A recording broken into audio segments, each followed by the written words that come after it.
जिस तरह से सेलिब्रिटीज की पिक्चर्स यूज की जा रही है, कोट्स यूज किए जा रहे हैं, उनके ऑडियो को, उनके वीडियोस को, उनकी एक तरह से कहा जाए उनकी पर्सनालिटी को जिस तरह से इस्तेमाल किया जा रहा है वो बहुत घातक है। और जैसे कि इस बात का जिक्र हमारे पैनल में बैठी शौर्या जी भी कर रही थी कि हर कोई हाईकोर्ट का दरवाजा नहीं खटखटा सकता है। ये एक बहुत चिंता का विषय है Kanishka Kaur ji. Deep fake videos celebrities के बनते हैं तो वो खबर बनते हैं और हम इस पर चर्चा करते हैं, लेकिन उनका क्या जो खबर नहीं बन पाते हैं कनिष्क कौर जी। जो लोग गलत इस्तेमाल कर रहे हैं किसी के ऑडियो का, किसी के वीडियो का, क्या एआई इतना खतरनाक है? हम इस बात पर चर्चा कभी क्यों कर ही नहीं पाए हैं कि एडवांटेजेस क्या हैं आर्टिफिशियल इंटेलिजेंस के?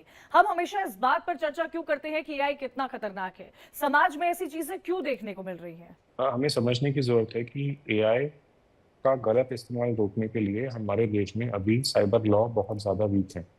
जब तक लॉ नहीं होंगे तब तक आप कोई भी जो चीज़ है जिसका फायदा होता है उसके नुकसान से बचाने के लिए आपके पास एक रेगुलेशन की ज़रूरत होती है। जब तक ये रेगुलेशन नहीं आएगी तब तक आप समाज का बचाव एआई और एआई से जनरेट होने वाली तकनीकों से नहीं कर पाएंगे। डीफेक जो है, आज जो खतरा है वो सिर्फ एक सेलिब्रिटी के लिए नहीं है, एक आम आदमी के लिए भी है, जिसकी एक मॉर्फ इमेज करके उसको ब्लैकमेल किया जाता है। एक बच्चे के लिए भी है जिसकी मॉर्फ इमेज करके बाकी जगह फैलाई जाती है। और आप देखेंगे कि महिलाओं और छात्राओं के लिए एक बहुत बड़ा आज की तारीख में एआई द्वारा डीफेक और मॉर्फ इमेजेस का, न्यूड इमेजेस का रिस्क है।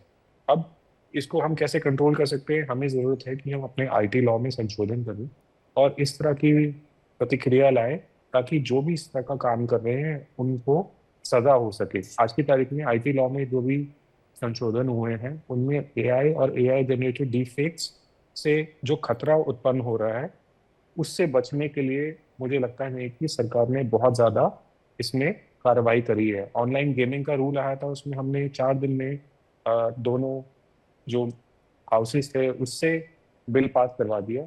इसी तरह की भूमिका की ज़रूरत है हमारे देश में। तो ministry of electronics information technology को एआई और एआई से जुड़े हुए खतरों को लेकर एक नई प्रक्रिया शुरू करनी चाहिए ताकि इससे जो सामाजिक दुष्क्रिया हो रही हैं उनसे जी। हम देश को और देशवासियों को बचा सकें।